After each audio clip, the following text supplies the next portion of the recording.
You can let your eyes close now.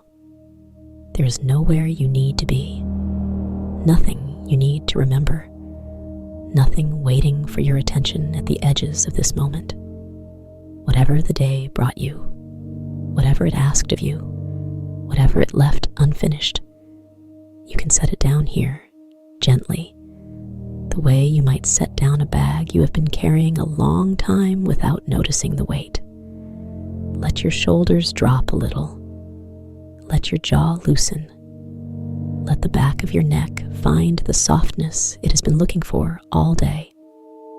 You are going to a place where nothing moves quickly, a place where the air has been still for centuries, where the stone walls hold a coolness so patient and so deep that it feels almost like kindness, a place where the only sounds are the ones that belong there, soft footsteps and their long returning echoes, and the occasional clear ring of a single drop of water falling from stone into still water far below.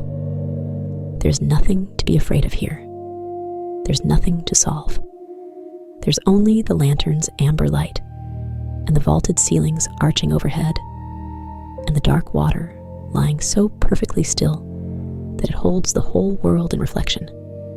Take one slow breath in and let it go. Take another, slower this time, and let that one go too. You are already beginning to arrive. The staircase descends in a long, gradual spiral, stone steps worn smooth at their centers from centuries of the same careful footfall, each one slightly cooler than the last, the air thickening around you as you go lower, becoming heavier and quieter and more completely itself. The walls here are ancient brick, the mortar between them soft and pale with age, and where your hand trails along the curve of the wall, you can feel the faint roughness of old mineral deposits, tiny ridges of calcite built up over decades so slowly they are almost not there, almost only imagined, until you stop and press your fingertips more deliberately against the stone and feel them plainly. The brick is cool, not cold, not the sharp cold of a winter morning, but the deep, settled coolness of something that has never been warm, something that exists at its own temperature, patient and constant, and utterly unbothered by whatever the seasons are doing far above. The smell reaches you before anything else does.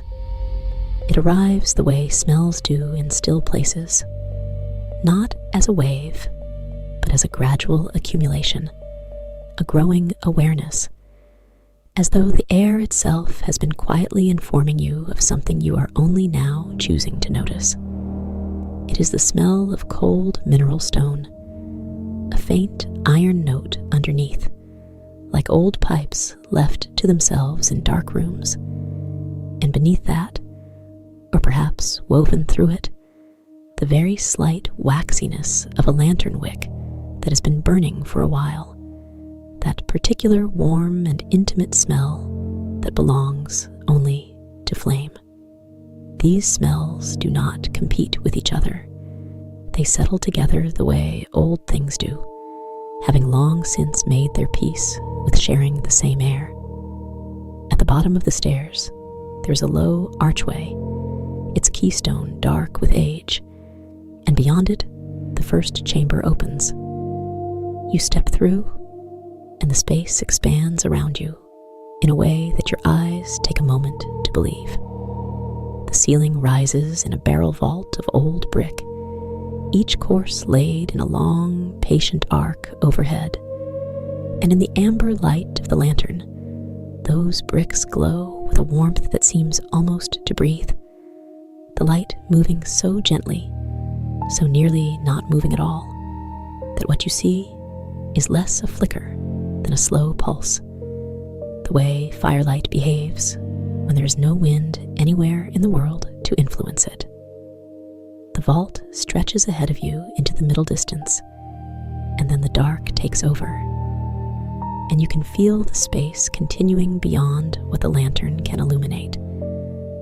sense of extension, of depth, of the cistern being larger than any single angle of view can confirm. Below the catwalk, below the narrow iron walkway where your boots rest, the water begins. It is very dark, that water, and very still. Not murky, not the dark of muddy or troubled water, but the dark of depth, the dark of clarity, so perfect it becomes opaque.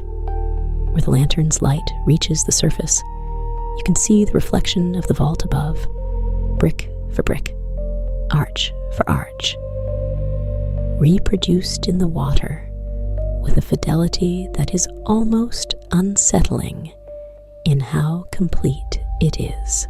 The reflected ceiling is perhaps more beautiful than the real one, softer at its edges, slightly warmer in its tones, trembling just barely with the same slow amber pulse.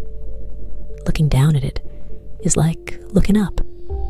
You could let your eyes travel back and forth between the two, the stone ceiling overhead, its twin below in the water, and feel yourself suspended between them, held in a still and amber world that recedes equally in both directions. The catwalk beneath your boots is narrow but solid, iron grating set into the stone walkway, the whole surface slightly damp, slightly cool, the rubber soles of your boots making that soft, particular sound with each step, a gentle slap against wet stone, not loud, not sharp, just present and rhythmic, and entirely at home in this space. The sound travels. You learn this with your first few steps. The sound travels away from you along the vault and comes back seconds later from somewhere far ahead or somewhere to the side, a soft duplicate of your own footstep returning, as though the cistern wanted you to know it had heard you. The echo is not crisp. It is not the hard, bright echo of an empty room. It is something softer and more complex. A long fade, a gradual dissolving, the sound spreading itself across all that stone and water and settled air before returning to you slightly changed, slightly gentler than when it left. You stand still for a moment, just inside the first chamber, and you listen. The silence here is not the absence of sound. It is its own thing, a presence, a low resonance that presses very gently against the ears, that fills the spaces between one sound and the next with something that has weight and texture. It is the silence of stone that has been here for centuries, the silence of water that has not moved, the silence of a place where no wind has ever entered and no voice has been raised and nothing has happened quickly in a very, very long time. You can feel it the way you can feel a warm room after coming in from the cold. Not dramatic, not a single sensation, but a surrounding quality, something the whole of you gradually recognizes and responds to. The lantern hangs from its hook at your side, its brass handle worn smooth where fingers have held it countless times before, and its flame, small and upright and almost perfectly steady, casts its amber circle onto the wet stone around your feet and up along the nearest wall, where it finds the mineral deposits and makes them glow, white veins of calcite running in long, quiet arcs through the dark brick, small crystal blooms on the column surfaces, the faint sheen of moisture that coats everything here in a thin and patient film. This is the beginning of the evening round, and there is no hurry. There's never been any hurry here. The Mappist moves ahead of you on the catwalk, her steps so familiar to this route that she does not look down at her feet, does not hesitate at the narrow places, does not slow at the junctions between one catwalk section and the next, where the iron grating transitions to flat stone and then back to iron again. Her boots know this path, Her body carries the map of these catwalks in the same way it carries the map of her own home. Not consciously, not as a thought, but as a kind of settled knowledge, a confidence that lives below the level of attention. She walks at a pace that is just barely slower than comfortable, the kind of pace that allows everything to be noticed without requiring anything to be. She carries 3 things: the lantern, held out slightly to her right, so that its light falls ahead of her and also onto the wall beside the catwalk, the roll of pale vellum tucked under her left arm, pale as old cream, slightly translucent when held up to the light, soft enough to take the impression of the stylus without resistance, and the stylus itself, a short brass instrument worn to a dark gold at its working end, its weight familiar and right in the palm, something that has been held so many times it has taken on the small shape of being held. She passes through the first chamber without stopping. She knows it well. She will not stop here tonight. Tonight, her route takes her deeper, through the long connecting passage that runs between the first and second chambers, down a short flight of steps at the passage's midpoint, where the floor drops to follow the old water table, and then through the second chamber and into the third, and from there to the round deep, which is where she is going, which is where she always ends up, eventually, on the evening round. The connecting passage is narrower than the chambers, wide enough for 2 people to pass comfortably, but no wider, and the ceiling drops here, the vault becoming lower and more intimate, the brick overhead close enough to touch if you raised your arm.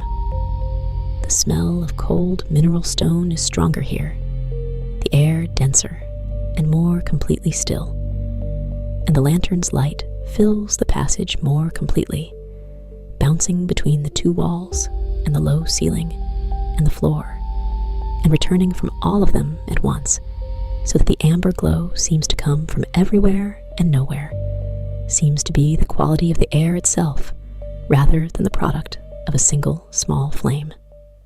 Your boots on the wet stone. Soft slap,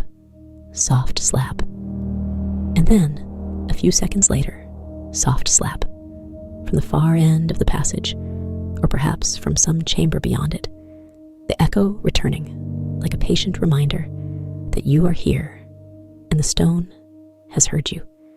There are pipes along the left wall of the passage, old iron pipes, dark with age and faintly rough with rust, that has nowhere to go and no reason to hurry.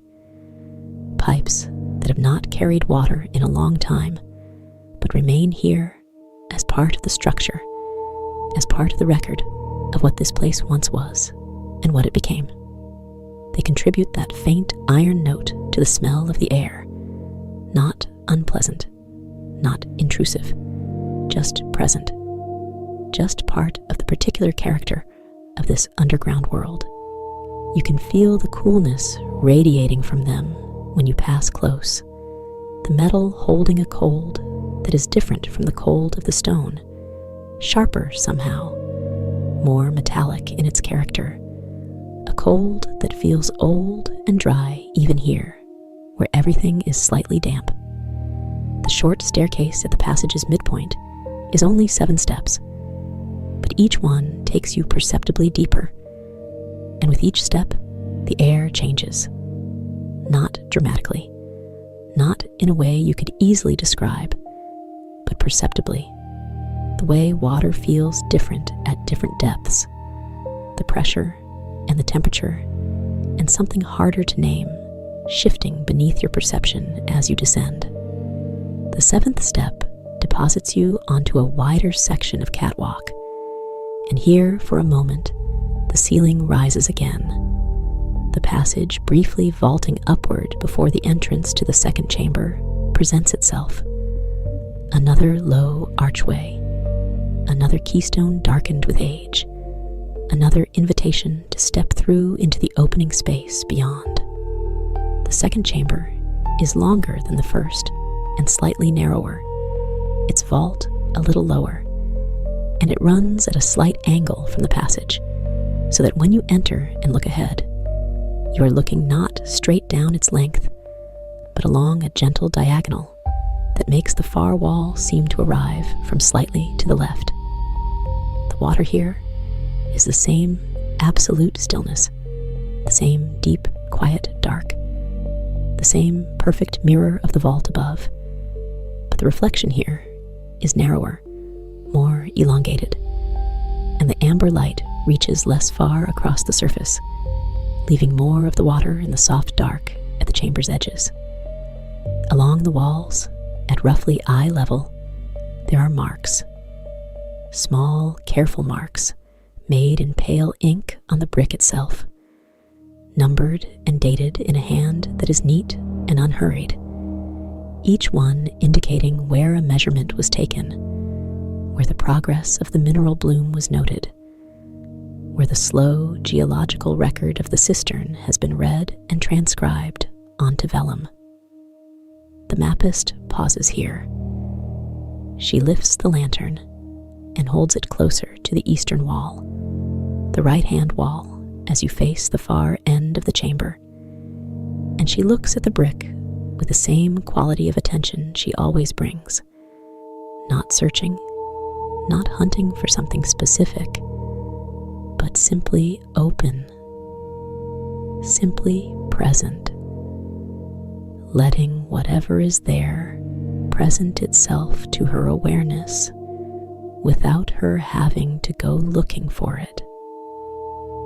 There, a new vein of calcite, white and faintly lustrous in the lantern light, running in a shallow arc from a point near one of her ink marks to a point perhaps 20 centimeters away, where it ends in a small cluster of crystals that have formed at the terminus, tiny, precise, architectural in their miniature way, like the beginning of something that has all the time in the world to become whatever it is going to become. It was not here the last time she looked at this wall, or perhaps it was here, but not visible. Perhaps this is not new growth, but newly arrived light. The lantern held at a slightly different angle, illuminating what was always there. It does not matter. It is here now, and it is beautiful in its smallness, and she will note it. She tucks the lantern into the crook of her elbow and draws out the stylus and unrolls a length of vellum against the wall, pressing it flat with one hand and beginning to trace with the stylus in the other. The faint, dry scratch of brass on pale vellum, a sound that is almost nothing, and yet perfectly distinct in this silence. A sound that belongs here as completely as the echo belongs here, as completely as the smell of cold stone belongs here.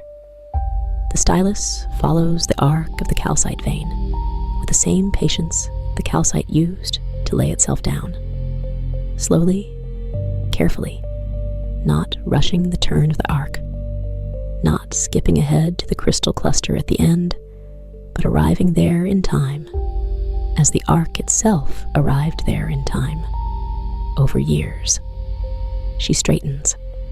She rolls the vellum back. She considers the wall for another moment with the lamp raised, looking for anything else, for the slight darkening of the brick that might indicate new moisture, for the small, pale spot that might be another crystal beginning its long, slow project. There's nothing else tonight on this wall, or nothing she can see. She accepts this without disappointment. There will be other evenings. The eastern wall of the second chamber has been patient for centuries and will remain so. She moves on. The passage between the second chamber and the third is shorter than the first passage, only 20 paces, and it is straight. the ceiling here does not drop, and there are no steps, and the walk from one archway to the other is brief and simple, and over before you have quite settled into it. But even in those 20 paces, there are things to notice. The way the catwalk here is slightly wider, with a rusted iron railing on the left side that is cool and rough under the palm, and which wobbles slightly, just a few millimeters of play in the brackets. When you rest your hand on it, a soft creak rising from the metal and spreading away through the passage walls. The railing has been wobbling for a long time. The Mappist has noted it in a different kind of record, not the Vellum charts, but the internal record, the knowledge of the place that she carries in her body. And she has judged it safe, and she rests her hand on it as she walks, as she always does, for the same reason she always does, which is that it is there, and that the slight give of it is somehow pleasant, somehow reassuring in its familiarity. The third chamber opens wide. This one is the oldest of the upper cisterns, though by now you are some distance below the old definition of upper, and its vault is the highest in this section, the arch above rising to a peak that the lantern cannot fully illuminate, where the brick becomes suggestion, and then shadow, and then simply the certainty of stone overhead, even if the stone itself cannot be seen.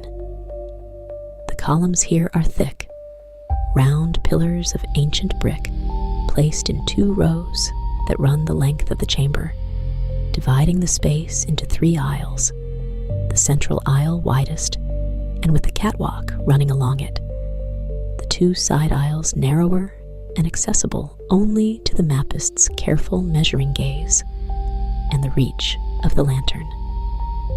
The water in the third chamber is deeper than in the others. You cannot see the bottom.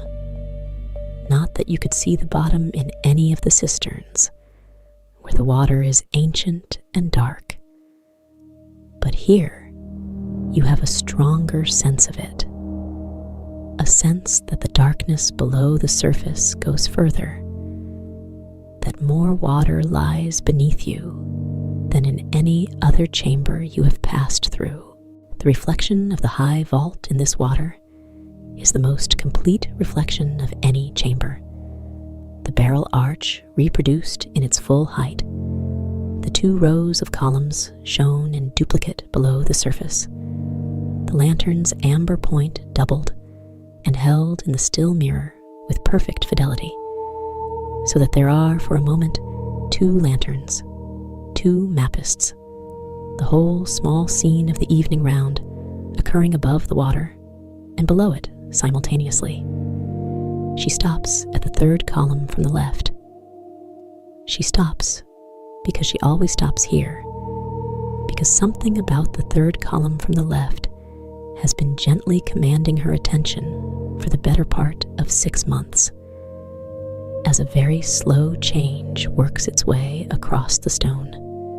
She holds the lantern up and close, and looks at the surface of the column with the particular quality of attention that is her greatest professional instrument, patient, receptive, neither hoping for change nor dreading the absence of it, simply looking.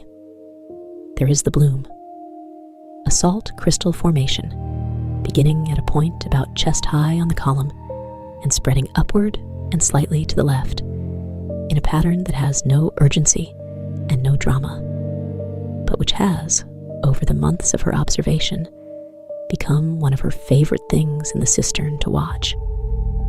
It is white, as such formations are. White and slightly irregular, with small protrusions at the leading edge where the crystal is still, in geological terms, actively growing, though the pace of that growth is so far below the threshold of the observable moment that she can only confirm it by comparing today's lantern view to the chart she made last week and the chart she made the week before that. The formation has moved. Not quickly. It has moved the way things move down here, which is to say that when she compares tonight to last week, she can see the difference. But if she tried to watch the movement happen, she would wait for years and still not catch it in the act. It has moved. It is still moving right now, in the present tense, at its own unhurried pace, in its own direction, becoming what it will eventually become. She draws it again. The dry scratch of the stylus on vellum, careful and slow, tracing the leading edge of the formation, noting the new protrusions at the upper left, making a small mark to indicate the point from which she began measuring at the column's base. This is the work. This is the whole of the work. To come here, to look, to draw what is there with care and without embellishment, and to return to do it again. There is no urgency in this record. The charts she produces will not change the formation. The formation does not know it is being charted, but the act of charting it, the act of attending to it with this regularity, this patience, this willingness to make the long walk through the dark, to hold a lamp up to a column and say, "Yes, I see you. I am here. You are changing in the way that you are changing." This act is its own kind of argument for a certain way of being in the world. She lowers the lantern. She rolls the vellum. She stands for a moment with her back to the column, looking down the central aisle toward the far archway, the archway that leads, after one more short passage, one more gradual descent, to the round deep. The silence in the third chamber is particularly full.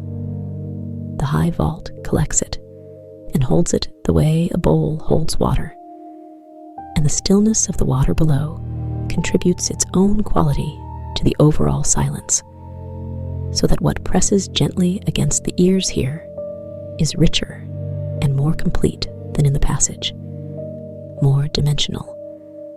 The low resonance of a space that is very large and very old and very unused to disturbance. You can hear, if you stand very still and do not breathe too loudly, the faint, low tone of that resonance. Not quite sound, not quite the absence of sound, something between them, something that older languages had different words for. And then, from somewhere above, from the underside of the vault, where condensation is always gathering, where the coolness of the stone meets the slightly warmer air of the cistern's middle height, and produces, over hours and days and years, the slow accumulation of moisture that eventually becomes a single heavy drop. A drop falls. It strikes the water below with a sound that is clean and bright and entirely itself. A single note, a clear ring, the sound of water, meeting water in a place where no other sound was already happening. And then the echo, the long, gradual, endlessly patient echo of that single note spreading away from its origin across the surface of the water and up the column faces and along the vault and back toward you from the far wall and from the side walls and from places you cannot identify, arriving back not as a single sound, but as a choir of the same sound at different distances and different stages of fading, so that what you hear is not the echo of a drop, but the room's full response to the drop, the stone's patient and multi-directional answer. It fades. It fades for a long time, much longer than you expect, longer than seems possible from a single drop of water, until it is only a sensation at the edge of hearing, a faint warmth where sound used to be, and then that too is gone, and the silence is back, richer now somehow, for having briefly contained that note. The way a room smells more of cedar after a cedar box has been opened and closed. The Mappist stands in the third chamber for a moment longer, not moving. She's not waiting for something. She is simply here, in the after silence of the drop, in the amber light of the lantern, in the smell of cold mineral stone and old iron and warm wax, in the specific and irreplaceable quality of this place at this moment on this evening round. Then she turns and walks toward the far archway. The passage to the round deep is the gentlest of all the connecting passages. No steps, just a slight gradient in the floor, a slow and gradual deepening. And the ceiling here is very smooth, smoother than in the other passages. The brick courses so old and so compressed that the individual bricks are nearly indistinguishable, the surface approaching the texture of worked stone rather than masonry. Along this passage, the smell changes subtly.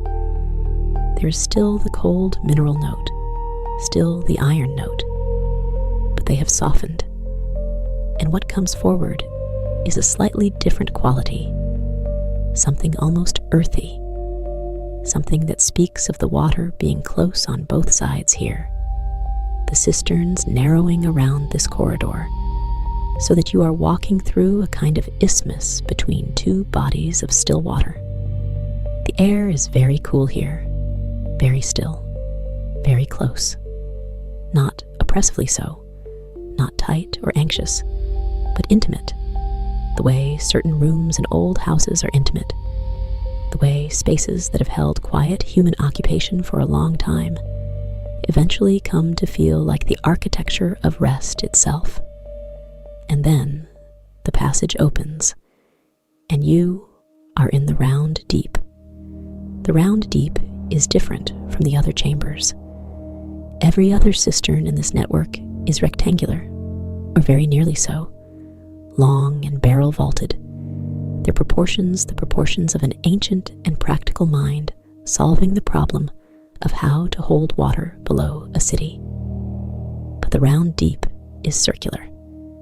Its walls curve continuously around you, meeting overhead in a dome rather than an arch. And the dome is lower than the vault of the third chamber, but somehow more encompassing, more completely surrounding, more fully the shape of shelter. The catwalk here is not straight, but curved to match the wall, running in a gentle arc around the perimeter of the chamber, so that to walk its full length is to walk a circle, to return to where you began, to have covered the ground without having traveled in any particular direction. The water below fills the entire circular floor of the chamber, from wall to wall, right up to the base of the catwalk supports, and it is absolutely still. Not still in the way of water that has recently stopped moving and might begin again. Still in the way of water that has forgotten what movement is, that has been still for so long that stillness is simply what it is, simply its nature. The way stone's nature is hardness, and silence's nature is the absence of sound. And in that stillness, it holds the dome above it so completely, so faithfully, so without distortion, that for a long moment after entering the round deep, you genuinely cannot tell which surface is real, the dome of brick above or the dome of reflection below.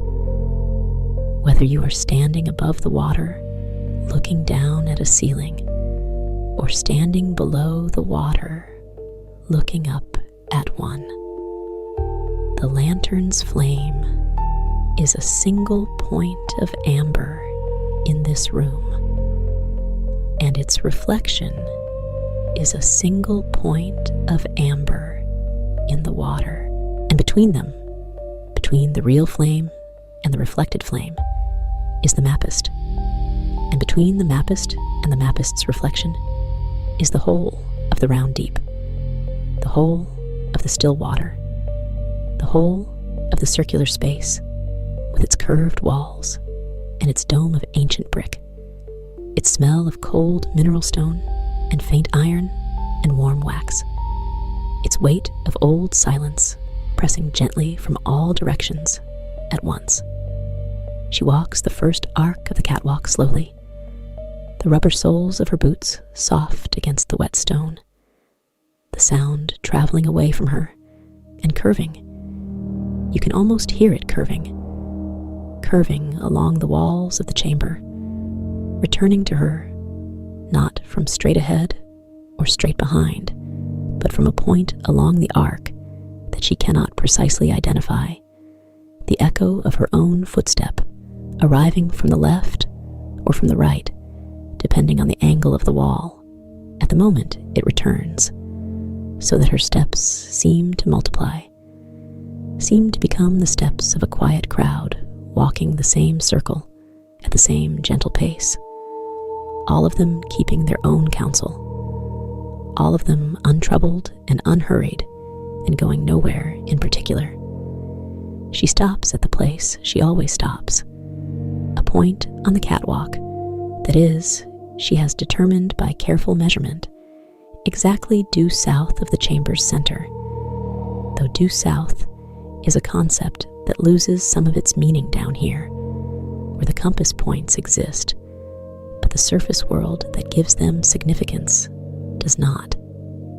At this point, the wall beside the catwalk bears the most complex calcite formation in the entire cistern network, a slow white flowering that has been building for what she estimates, based on the rate of growth she has documented in her charts, to be somewhere between 40 and 80 years. It is not large. Nothing here is large in the way of things that happen quickly. But it is intricate, a network of small crystalline branches reaching away from the wall's surface in a three-dimensional pattern that the lantern's light traces beautifully, casting tiny shadows from each branch onto the wall behind and creating a map within a map, a record of the formation that the formation makes on the wall of its own origin. She holds the lantern close. She does not touch the formation. She never touches it. She looks at it with the full and patient quality of her attention, tilting her head slightly to the left and then back to level, moving the lantern a few centimeters to the right and then back to center, reading the shadows, reading the textures, reading the small changes that have occurred since last week's evening round. Near the uppermost branch, there's something new, a small secondary cluster, not yet a branch, barely a protrusion, the very beginning of what might eventually become another arm of the formation, or might redirect the existing branch's growth, or might do something else entirely, something she has not yet seen this formation do. She notes it in the way she notes everything down here, not with excitement, not with the particular sharpness that would be appropriate for something rare or precious, but with a deep and steady recognition, a sense of, there you are, I see you, I will write you down. The stylus scratches softly on the vellum. This is the sound she works to, the dry paper scratch of brass on vellum, tracing what is there, attending to the shapes of slow change.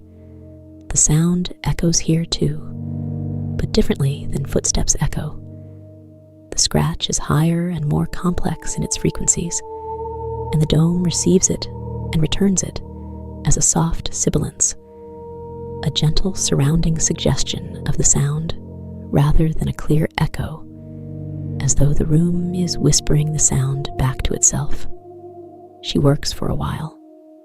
There is no way to say how long, because time moves differently in the round deep, not faster or slower exactly, but more evenly, without the small accelerations and decelerations that mark ordinary time, without the sense of moments being used up gone. She traces the formation's leading edges. She makes small measurements with the brass end of the stylus against the vellum, noting distances in the private notation she has developed over years of this work. A system of marks that is legible only to herself, and that exists not to communicate, but to remember, not to publish, but to preserve. In time, she finishes. She rolls the vellum and tucks it back under her arm and stands beside the complex calcite formation and looks at it for one more moment without drawing, without recording, just looking. The way you might look at something you have been asked to describe. And then, after the describing is done, look at it again, freshly, for its own sake, and not for any account you might give of it. After a while, she moves on around the curve of the catwalk. There is a particular spot in the round deep, a place she discovered not through measurement, but through accident, by standing in the right spot at the right angle on one of the early evening rounds before she had walked this chamber 100 times, where the dome's geometry focuses the ambient silence of the cistern into something almost audible. Not a sound, not a reverberant hum or a whispered tone, but a quality of attention in the ears, a sense of the ears pricking forward, of the hearing becoming more finely tuned, as though the room itself were helping you listen. She stands in this spot now, at a point along the catwalk roughly opposite the formation, and she is very still. The low resonance of the cistern's silence presses gently on the ears here, more than anywhere else in the network. It is not unpleasant. It is the farthest thing from unpleasant. It is, in fact, one of the things she comes here for. This particular quality of hush, this sense of sound itself, having been refined and condensed and concentrated into its own absence. She breathes slowly. She does not think about the charts or the formation or the route back. She simply stands in the listening spot and lets the silence of the round deep do what it always does to her, which is to gradually and with great patience remove from her the things she did not know she was still carrying.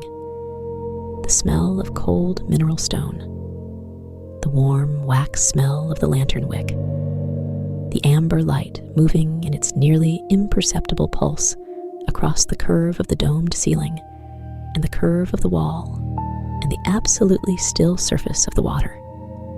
Another drop falls somewhere, not in the round deep, but in the third chamber, audible through the passage, arriving muffled and softened by the walls between. A small, bright sound doing its long fade through stone corridors and arriving here as barely more than a suggestion of itself. She hears it. She lets it pass through the silence and come to its slow rest. She will walk the rest of the catwalk circle before she settles. She always does. It is part of the ritual, or not a ritual exactly. Ritual implies intention, implies deliberateness, but part of the habit, the deeply grooved habit of the evening round, which has its own internal logic, its own sequence that has been refined through countless repetitions into something very close to perfect. She walks the remaining arc slowly, her boots soft on the wet stone, the echo of each step following the curve and returning, and she holds the lantern out and reads the walls as she goes. The surface of the ancient brick at eye level, noting the mineral deposits, the moisture patterns, the slow record of centuries inscribed in salt and calcite, and the patient work of water on stone. On the northern arc, the section of catwalk directly opposite her entry point, She pauses at a place where the brick is slightly different in color. A narrow vertical band, perhaps half a meter wide, and running from the catwalk level up into the dome above, where the mortar is a shade lighter than in the rest of the wall. The brick faces slightly smoother, the whole band marked by a subtle discontinuity that she has spent considerable time considering over the years. It is an old repair. She is certain of this. Someone, at some point in the long history of this cistern, before it fell from use, before it became what it is now, which is to say a quiet and self-contained world below the world, someone stood here with fresh mortar and relaid these bricks, replaced them, corrected something that had been wrong or insufficient or threatening to collapse. She does not know when. She does not know who. The repair is so old that it has accumulated its own mineral bloom, its own calcite formations, its own record of stillness and time. She finds it comforting, this evidence of old care. Someone thought this place was worth preserving. Someone brought fresh mortar down all those stairs and made the repair with their own hands and went away again. And the cistern continued, and the water remained still. And now it is centuries later, and the repair stands in the dome above her, and she notes it in her body, if not always on her vellum. A nod of acknowledgement, a small recognition of the care that preceded her own. She completes the circle. She arrives back at her starting point on the southern arc, at the place beside the complex calcite formation. And she does what she does at the end of every evening walk of the round deep. She sits down. There is a wide stone shelf at this point, a section of the catwalk that widens into an alcove, where the wall is recessed and the catwalk stone was laid in a broader platform, perhaps originally intended for equipment or storage, but now serving as a bench, as a resting place, as the particular spot where the Mappist comes to sit when the charts are done and the evening round is entering its final phase. The stone of the shelf is smooth from use, her use, and perhaps the use of others before her, others in whose footsteps she follows, without knowing their names or their faces, following only the evidence of their presence. This smooth stone, these ink marks on the walls, this repaired section of dome. She sits. The stone is cool against the backs of her legs. The coolness radiates into her from below, that patient, deep cool of ancient stone, constant and unhurried and utterly unbothered. She places the lantern on the stone beside her. She places the vellum roll on the other side of the lantern. She holds the stylus in her hands, loosely, not using it, just holding it. The familiar weight of it, the worn brass surface, the slight roughness at the grip end, where years of handling have left the surface with the texture of long use. She looks out over the water. The round, deep in lantern light from this angle, is the most beautiful thing she knows. She opens the vellum. Not to draw this time. The drawing for the evening is done. The new calcite vein recorded. The salt crystal at the third column noted. The formation here in the round deep updated with its new secondary cluster. She opens it simply to look at what is there, to hold the evening's small accumulation of charted change in her hands, and regard it in the amber light of the lantern, and feel the satisfaction of work that asks nothing of the world but attention. The vellum is pale and slightly warm from being held against her side during the walk, and when she unrolls it, the sections done earlier in the evening are already perfectly dry, The brass stylus leaves no ink, only the pressed impression of a line in the soft material, a raised or depressed tracing that catches the lantern light differently from the flat vellum around it.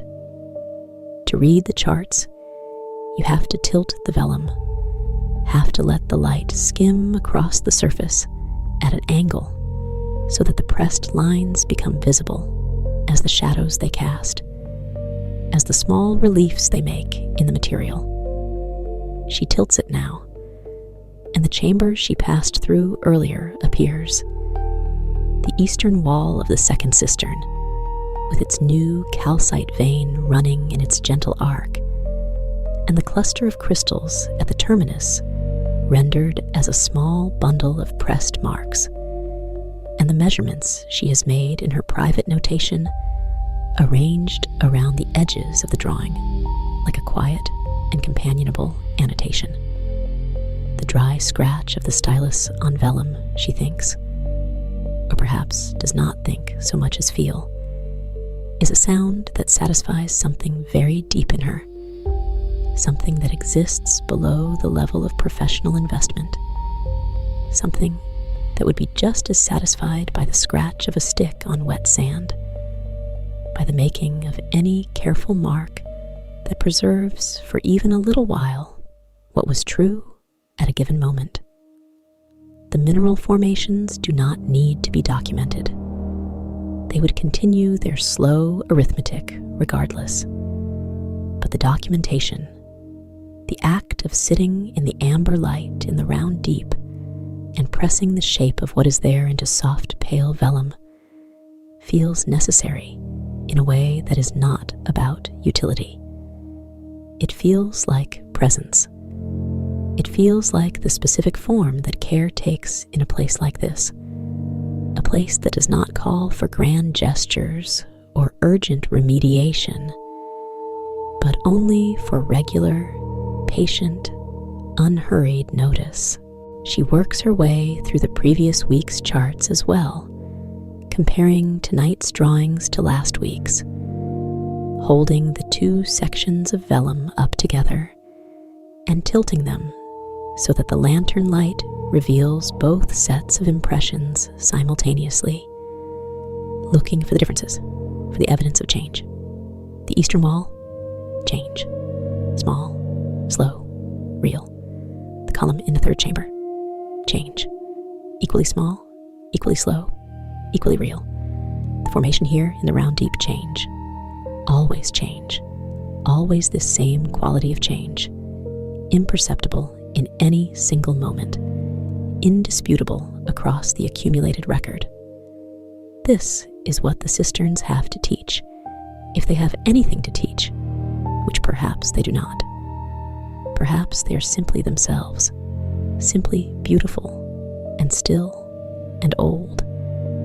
And any teaching is something the Mappist adds to them from her own need. But what she takes from the comparison of week to week is something like a lesson in the reality of the very slow, the confirmation that things can change without her being able to see the change happening, that progress and growth and becoming do not require speed, that the formation on the wall of the round deep has been growing for 40 or 80 years without any urgency and without any interruption and without any need for external validation of its process. She rolls the vellum back up. She sits for a while without any particular occupation, the lantern beside her, the water perfectly still before her, the dome arching overhead and arching below her in the water in that perfect duplication. The smell of cold mineral stone is very present here, in this alcove, this slightly sheltered point on the southern arc. The wall is close behind her, and the coolness radiating from it reaches her between the shoulder blades, across the back of her neck, where it settles like a very light and very cool hand, steadying. She breathes. In, out. The small flame of the lantern takes her breath and makes nothing of it, does not waver, does not acknowledge the tiny movement of air that she produces, remains steady and amber and perfectly upright, as it has been steady and amber and perfectly upright all evening, from somewhere in the network, from the first chamber perhaps, or from the passage between the second and third, the sound impossible to localize in these chambers, where every sound becomes an echo before it has finished being itself. A drop falls. The long fade of it, the long, gradual, multi-directional dissolving of a sound that was once very small and clean and bright, spreading itself across the stone, thinning and lengthening, becoming first less of a sound, and then a quality of silence, and then simply silence. She is very still. She has been very still for a long time now, sitting in the alcove with the lantern beside her, and the vellum rolled and resting, and the stylus put away in the pocket of her jacket, where it always rests at the end of the evening round. The round deep is very still around her. The water is very still. The dome overhead holds the amber light in its long, slow, patient pulse. The pulse of something so gradual it barely qualifies as movement. The pulse of a flame that is burning in air that has forgotten how to move. She is in no hurry to leave. She is never in a hurry to leave the round deep. The walk back up through the chambers, through the passages, up the spiral stair to the world above, is always waiting for her, always available. And it will be available in an hour or in 2 hours, or whenever she finally chooses to make it. The cisterns do not mind her staying. The cisterns have been here a long time.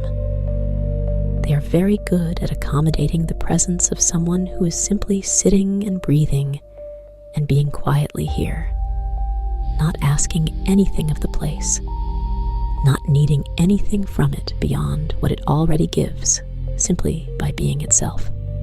She reaches into the deep pocket of her jacket and draws out a small tin. Inside the tin, there is a flattened piece of dark bread, slightly dense, slightly cool from the walk, wrapped in a square of cloth. And beside the bread, tucked into the corner of the tin, a small paper of salt, the good, coarse kind, the kind that has its own mineral note, that reminds the tongue of where salt comes from, which is from exactly this kind of place, from ancient deposits in old stone. She unwraps the bread slowly, unhurrying the cloth from around it, folding the cloth and setting it aside. The smell of the bread joins the smell of cold stone and warm wax, a yeasty, quiet smell, the smell of something made with patience, something that rose and rested and was shaped by hands and baked, and is now here, in the round deep, being slowly eaten in lantern light. She eats the way she does everything else in this place, slowly, without hurry, giving the bread the same quality of attention she gives the calcite formations, the same presence. The bread is good, dense and slightly sour and real in the mouth, and the salt is very good. The coarse crystals dissolving slowly into something that has the same relationship to table salt that the deep, still water of the cisterns has to a glass of water. The same thing, only much older, only much more completely itself. She eats it all. She folds the tin back into the cloth. She sets the tin back in her pocket. She sits with the remaining taste of the bread and the salt in her mouth, the lantern beside her, the water before her, the dome above and below, the soft creak of the catwalk bracket beneath her. She shifts her weight slightly, and the bracket below the stone shelf gives its familiar 0.5 millimeter yield, its small sound rising through the stone and into her, familiar as anything she knows down here, as familiar as the smell of the place and the sound of her own footsteps returning from the far wall. She does not shift back. She rests in the slight yield of the bracket, lets the familiar sound settle around her, lets the stone beneath her be the ground she is on. In the alcove, in the round deep, with the evening round complete, and the vellum rolled and the stylus put away, with the bread eaten and the salt dissolved, and the lantern burning its low amber in the windless air, she begins to feel what she always begins to feel here at this point in the evening, which is a gradual loosening of the boundary between being here and simply being. It is not sleep, or not yet, but it is a close relative of sleep, a first cousin, a thing that lives in the same house. The awareness of the stone beneath her softens. The awareness of her own hands in her lap softens. The sound of her breathing, slow and even in the deep hush of the round deep, becomes a thing she notices at greater and greater intervals. The lantern light breathes its amber across the dome, breathes it across the water, breathes it across the wall with its 40-year formation, its patient white branch system reaching into the air of the cistern in a pattern that no one planned and no one rushed. A drop falls somewhere above in the dome of the round deep itself. She hears the small, wet sound of its departure from the stone, barely audible, the gentlest possible moment of separation, and then the briefest of pauses, and then the clear, bright ring of it striking the water directly below, the single clean note that is the round deep's own voice, the only voice it has, and the voice is a good one, low and round and entirely right for the space. And then the echo, the long, gradual, multi-directional echo spreading and losing itself across the curve of the dome, returning from every angle at its own pace, arriving back not as a sequence, but as a slow dissolution, a sound becoming the memory of a sound, and then becoming the silence the sound left behind. She does not open her eyes to listen. Her eyes are already nearly closed, the amber light arriving through her lashes as a warm, diffuse glow, the particular light of this moment in the round deep available to her, even with the eyes not quite open, even with the attention not quite tracking. You are with her now, in the alcove, in the amber light. You have walked the same catwalks. You have heard the same echoes returning from the far walls, the soft slap of boots on wet stone, returning seconds later, as a whisper from somewhere you could not quite locate. You have smelled the cold mineral stone, and the faint iron of old pipes, and the warm wax of the lantern wick. You have watched the lantern's amber light breathe across the barrel vaults and the dome, have watched it double itself in the still water below, have stood between the real light and the reflected light, and felt the round deep holding you gently in that amber suspension. The water is very still. The dome is overhead. The formation on the wall continues its slow arithmetic in the dark, undisturbed by whether you are watching or not. You can let your breath slow a little more now. You can let the stone's cool patience come into you through the points of contact, the back of your neck against your pillow, the weight of your body against what is beneath you, the slow and comfortable settling of a body that has done its work for the day and is ready now to simply rest. The smell of cold stone and warm wax and something that might be bread. And beneath all of them, the iron note of old pipes in the dark, constant and quiet, and belonging to a world that has been here much longer than you, and will be here long after, and does not require anything of you. Your hands can be still now. Your face can be still. The small muscles around your eyes can let go of whatever small work they were still doing. A drop falls somewhere in the network. Long fade. Long, gradual, patient fade. The lantern flame stands upright in the windless air. The Mappist sits in the alcove and breathes slowly and looks out over the still water. Or perhaps she is no longer quite looking. Perhaps the looking has softened into something less directed. The eyes resting in the amber light rather than searching it. The attention moving inward as the outer world recedes to its most essential elements. Stone, water, light, the soft creak of a bracket settling. Far away, the very edge of a returning echo. The formation on the wall breathes its slow white arithmetic into the air. You are here.